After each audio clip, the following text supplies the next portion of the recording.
Hola a todos, bienvenidos a este segundo episodio de Cebras no Caballos.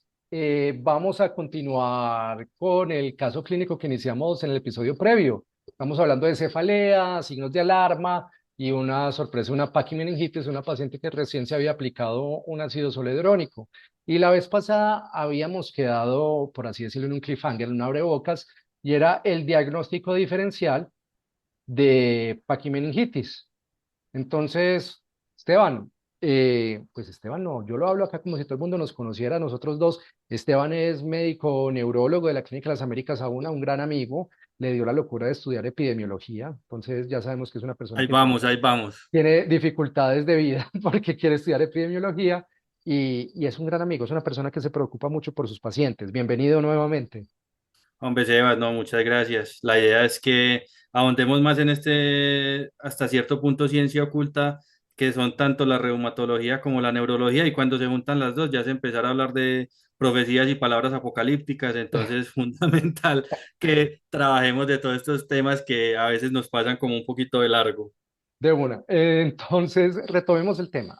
Teníamos una Sí. mujer alrededor de 60 años, osteoporosis, se le aplica ácido zoledrónico, inicia con los síntomas muy frecuentes, dolor, fiebre, dolor articular, dolor muscular y una cefalea con signos de alarma que ya los cubrimos en el episodio pasado. Si no lo escucharon, los invito, encuéntrenlos en Spotify, en Apple Podcast o en Google Podcast, o en donde sea que escuchen sus podcasts como Reumatología On Demand y en YouTube como Reumatología Online. Yo estoy en Instagram como Doctor Sebastián Herrera y lo mismo en Facebook, en Twitter como Reuma, guión bajo, online guión bajo, y Esteban me prometió que algún día va a abrir redes sociales. Lo esperamos con ansias locas porque realmente sos una persona muy académica y nos encantaría tener discusiones con vos en redes sociales. Algún día.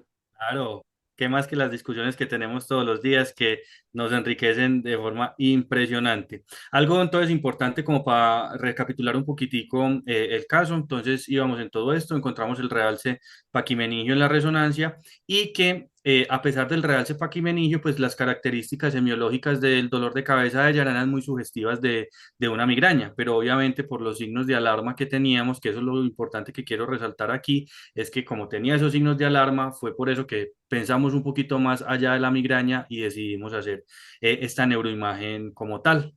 Entonces, ahí viene el tema del diagnóstico diferencial, y es que son muchas patologías las que nos engloban los pacientes que tienen una paquimeningitis, y es tan amplio, tan poco definido, que hasta quedará siempre un capítulo que es el de la paquimeningitis hipertrófica idiopática, en el que le buscamos de todo, no le encontramos absolutamente nada, pero lo importante de todo esto es poder hacer como un abordaje medianamente organizado, pues para obviamente no desgastar recursos, pero sí buscar como los elementos más importantes o prioritarios que tenemos que descartar en los pacientes. Con la Entonces, no gran, sé si quieras, con la dime. gran ventaja que hacer una biopsia del sistema nervioso central es algo muy sencillo. Ah, no, total, e inocuo, casi nunca le pasa nada a los pacientes, entonces es eso, pero eso me parece súper bacano el tema que lo toques porque es importante, y nosotros, a diferencia, digamos que de otras especialidades, tenemos una premisa muy clara, y es que el cerebro en lo posible no se toca.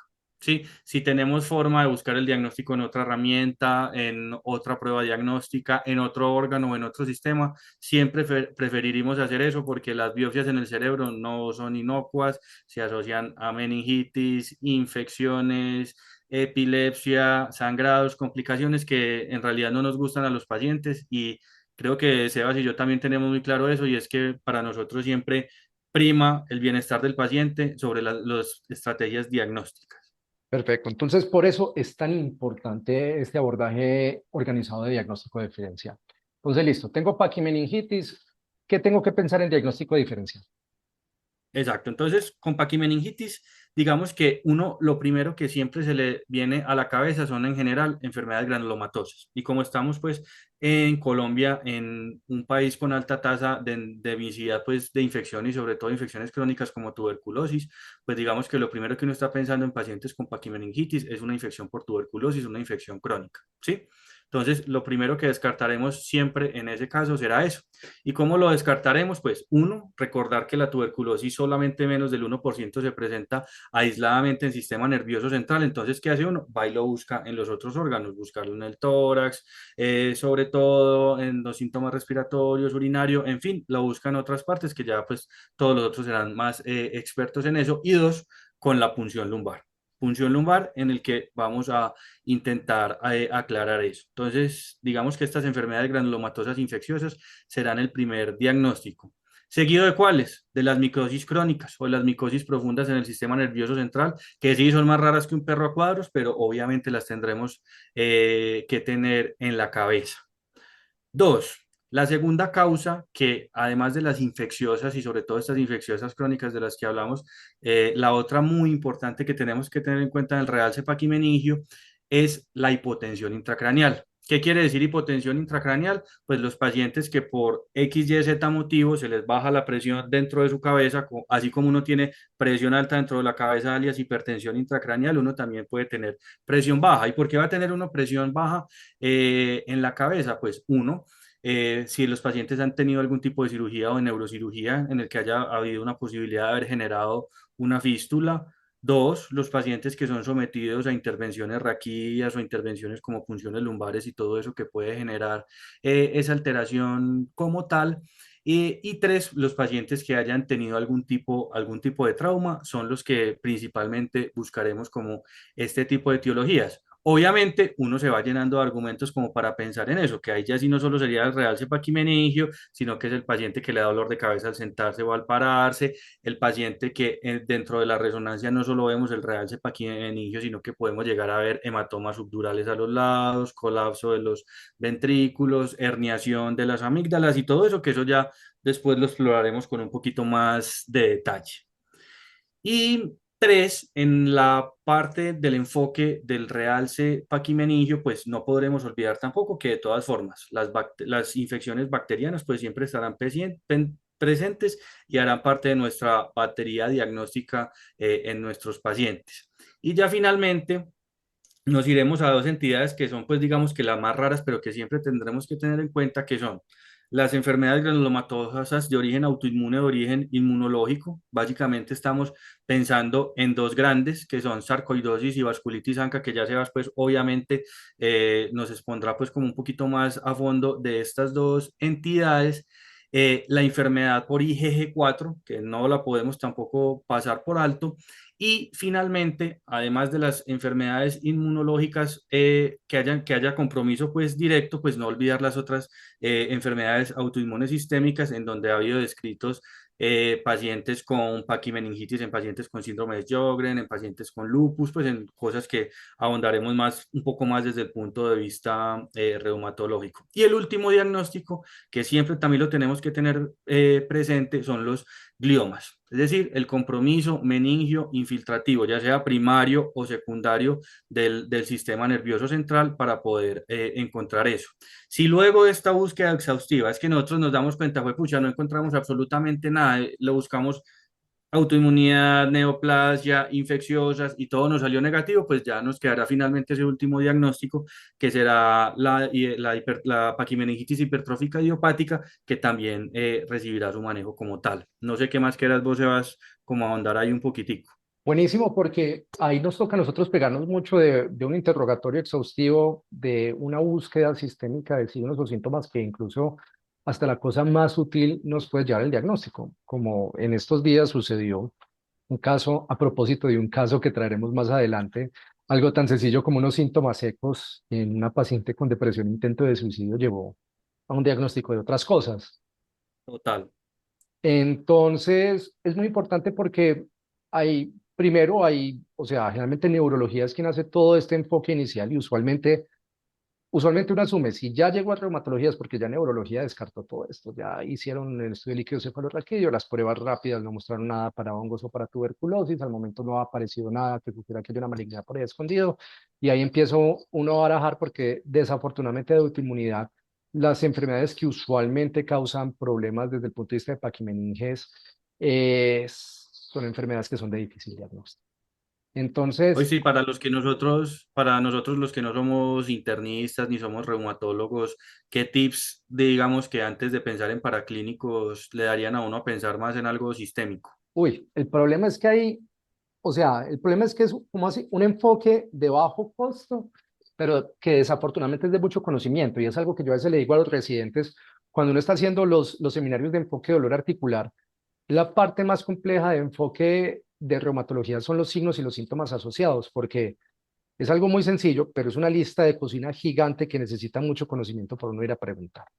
Y entonces ahí viene el cuento desde el punto de vista de autoinmunidad. Entonces, generalmente vos ya te hicieron el diagnóstico o ya, si llegó a reumatología y si estamos hablando de reumatología, porque usualmente ya neurología hizo los estudios y de una forma con certeza ya te dijeron, mira, no le he encontrado malignidad, no le he encontrado infección, definitivamente no tiene un trauma, definitivamente no es por una operación, definitivamente no es por una punción lumbar, y entonces se abre el espacio de autoinmunidad.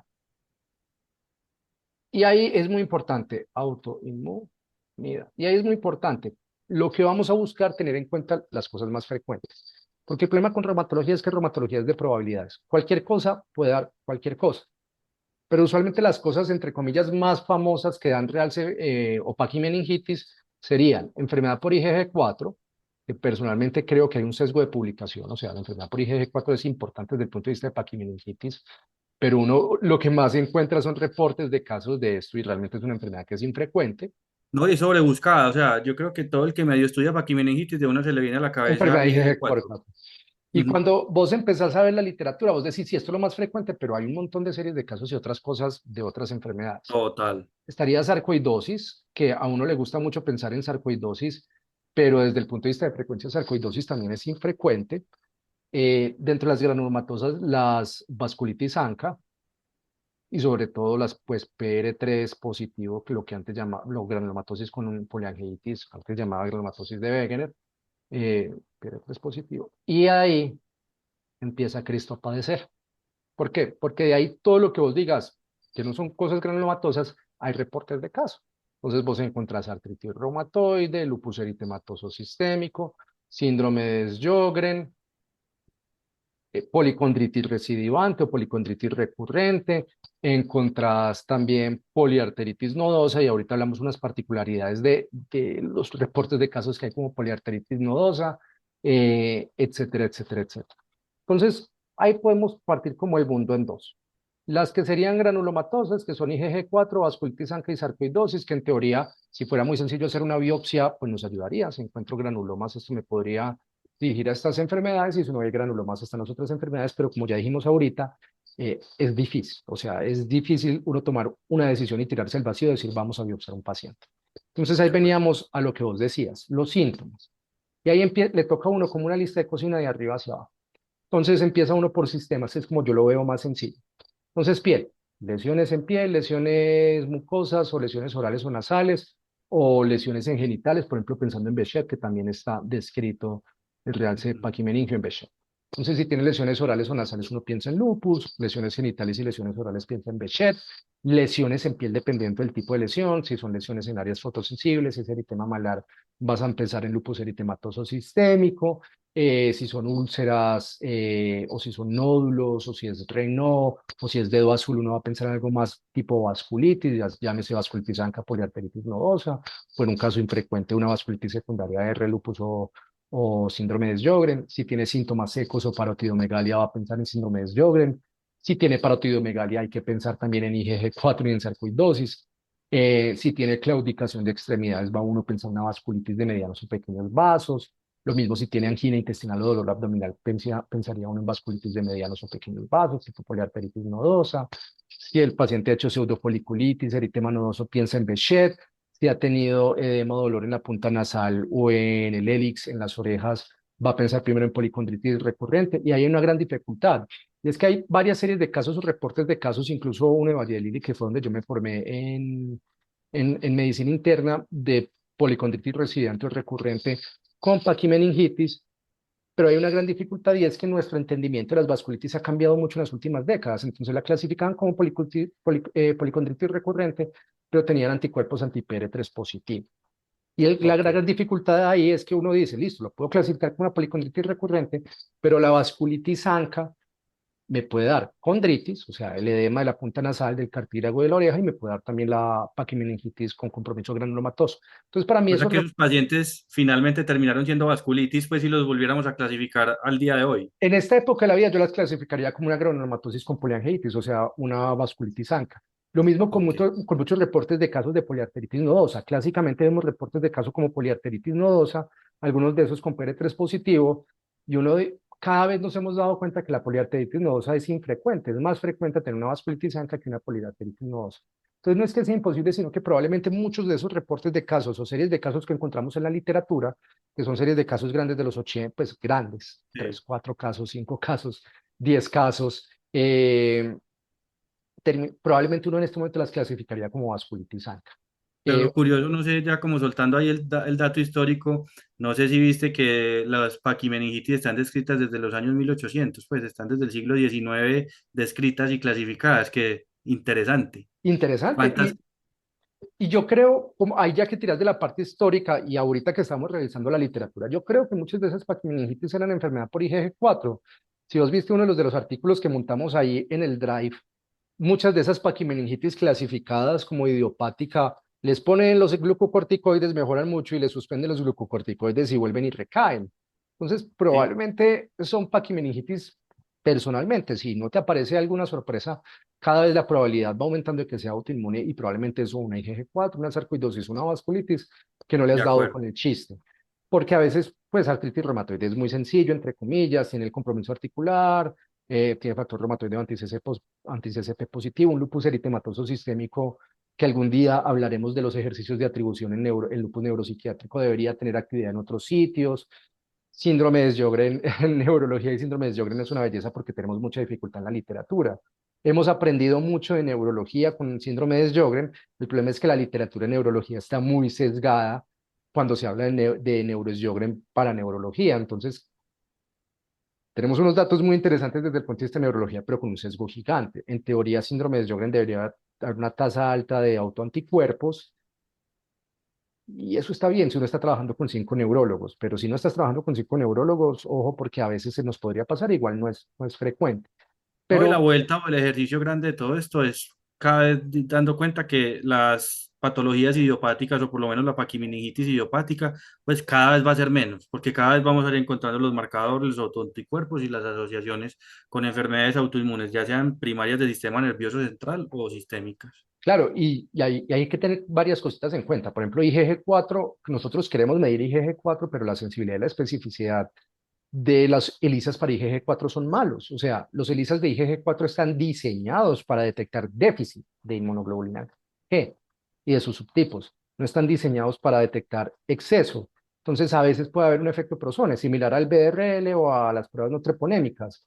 Entonces, en O como el teoría, sarcoidosis, es que diagnosticar una neurosarcoidosis es bravo, pues, pues, porque es que vos no tenés un marcador que te lo confirme a menos que en la biopsia logres coger el granuloma. eso es una belleza. Ante una neurosarcoidosis, la mejor estrategia es darle de alta rápidamente al paciente para que el reumatólogo de consulta externa defina si tiene neurosarcoidosis o no. Eh, Eh, lo me mejor, gusta la sí. extrapolaridad de la neurología. Claro, o sea, no hay nada como dar alta rápido pendiente de biopsia y estudios y que el de consulta externa lo defina porque, por ejemplo, con neurosarcoidosis tenemos la dificultad. Enzima convertidora de angiotensina es poco específica, De acuerdo, no es un marcador que tenga mucha utilidad y los diferenciales son los sospechosos de siempre que el diagnóstico definitivo está a 2 meses, tuberculosis y hongos, bacanísimo, o total, sea, cuando uno dice la prueba rápida salió negativo, pero nos hemos llevado sorpresas cuando la prueba rápida negativa por el cultivo positivo y de empieza Cristo a acuerdo. padecer, y a veces son decisiones que hay que tomarlas ahí, que no se dan para 2 meses.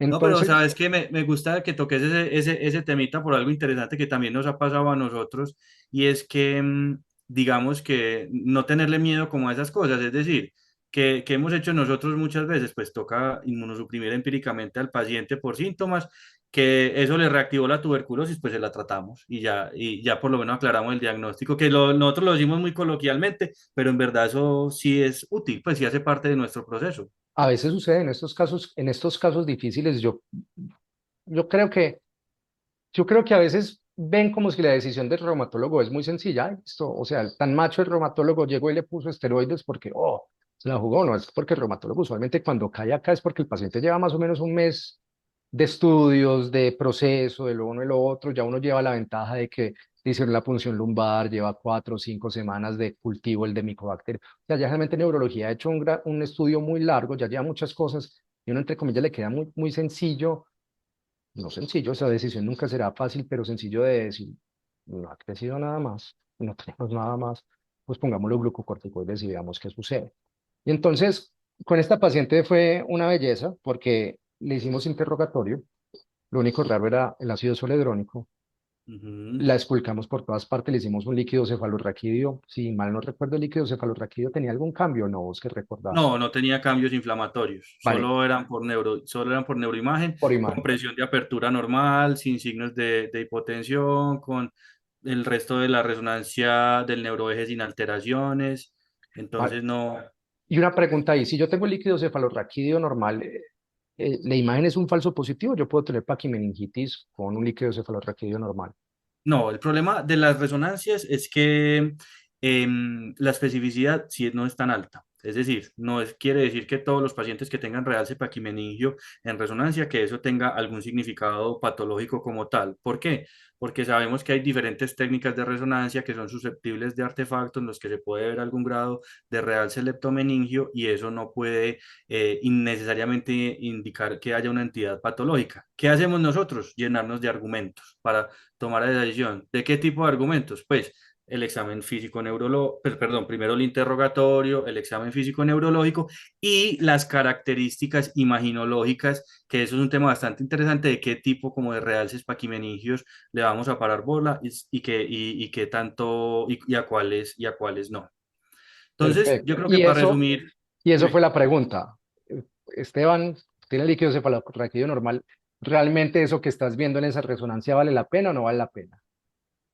Sí, total. En ella sí le paramos bolas como tal a ese realce paquimeningio por varias cosas. Pues uno, era una paciente que era previamente asintomática, entonces no fue que fue una resonancia incidental que le estábamos pidiendo por cualquier otra cosa, sino que era una mujer asintomática que de un momento a otro desarrolló una cefalea que le cambió completamente el patrón, que vemos ese realce paquimeningio, entonces es imposible obviar ese hallazgo.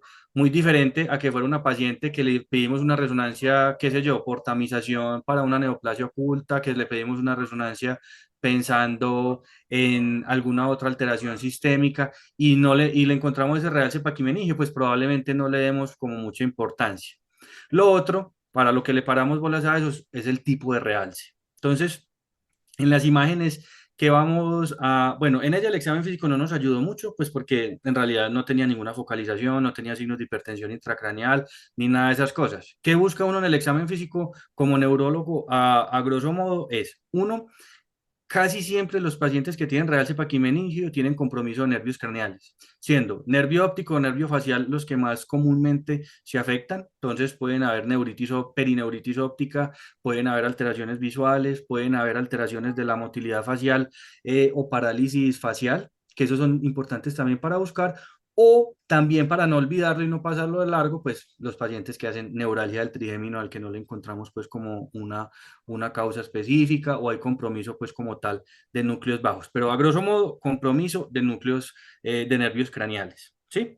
Dos, que no haya pues ninguna otra focalización neurológica adicional, es decir, que no tenga una encefalopatía, pues cambios en el nivel de alertamiento, que no tenga síntomas piramidales o extrapiramidales, que no tenga síntomas sensitivos, pero grande a grosso modo vamos a buscar alteración de nervios craneales. Una de las quejas incluso que más se quejan los pacientes, sobre todo porque la paquimeningitis tiende ciertas áreas de predilección en el cerebro, que es básicamente las partes basales, sobre todo senos cavernosos, por ejemplo, por ahí pasan muchos nervios, por los senos cavernosos, por todos esos ganglios de la base, entonces por eso tiende a tener una característica usual de tener alteración de nervios craneales y una de las quejas más comunes básicamente es o diplopía o parálisis facial o dolor de características neuropáticas en cara. Entonces, que eso lo iríamos a corroborar al examen físico. Ahí sí, pues como nada más significativo en esa parte. Y ya en las imágenes, lo que es bonito de las imágenes es que no todas las paquimeningitis son iguales. ¿Qué quiere decir con eso? Pues que hay paquimeningitis en los que tienen un compromiso nodular, un compromiso liso. Entonces, ¿qué vamos a evaluar en las imágenes? Uno, cómo es la distribución de esa paquimeningitis, si es una paquimeningitis focal o si es una paquimeningitis difusa, siendo las difusas que nos hacen pensar en enfermedades inmunológicas o enfermedades que, valga la redundancia, se comportan de manera difusa en el sistema nervioso central, o son paquimeningitis focales, que son las que vemos en pacientes con trauma, en que tienen lesiones tumorales focales, en las que tienen procesos infecciosos locales. Dos, el tipo de realce paquimeningio, que uno a grosso modo puede tener dos realces grandes. Uno, que es el realce paquimeningio liso, que ese es el que vemos en que no hay una patología directa de la meninge, sino que es una causa secundaria, por ejemplo, en los pacientes que tienen una hipotensión intracraneal independiente de la causa, o si es nodular o con tendencia más hacia la base, que ese es el que ya vemos en patologías inflamatorias, tanto infecciosas, prototipo tuberculosis, o inmunes, prototipo enfermedades granulomatosas o autoinmunes sistémicas o vasculíticas. Pero esos serían como básicamente los elementos que nosotros buscaríamos como tal en la neuroimagen. Perfecto. Esteban, muchísimas gracias por todos estos tips el día de hoy. Y en el próximo capítulo creo que le damos mate a este caso, a este caso clínico, a propósito de un caso. Total, a propósito. Entonces, ha sido un placer estar con todos ustedes hoy. Les recuerdo, esto es Reumatología on Demand con cebras, no caballos. Nuestro objetivo no es decir que nosotros tenemos la razón, nuestro objetivo es traer casos que nos han retado y hablar de la parte más rara o infrecuente de la medicina. Y cuando uno combina reumatología y neurología, definitivamente va a encontrar cosas raras. No, Eh, total, y lo raro de la medicina, pero de la vida real. Pues de la no es vida raro real. de lo horrible, lo raro es la que nos encontramos todos los días ahí en la calle. Sí, esto no nos lo estamos inventando, no lo sacamos del journal más oscuro. Estos son casos que hemos tenido que sufrir y que de alguna forma hemos sacado adelante.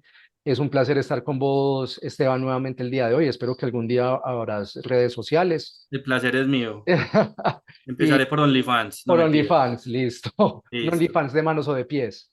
Exactamente, ya saben. A todos les recuerdo, esto es Reumatología On Demand. Nos encuentran en todas las partes de podcasting, como Reumatología On Demand, Spotify, Apple Podcast, Google Podcast.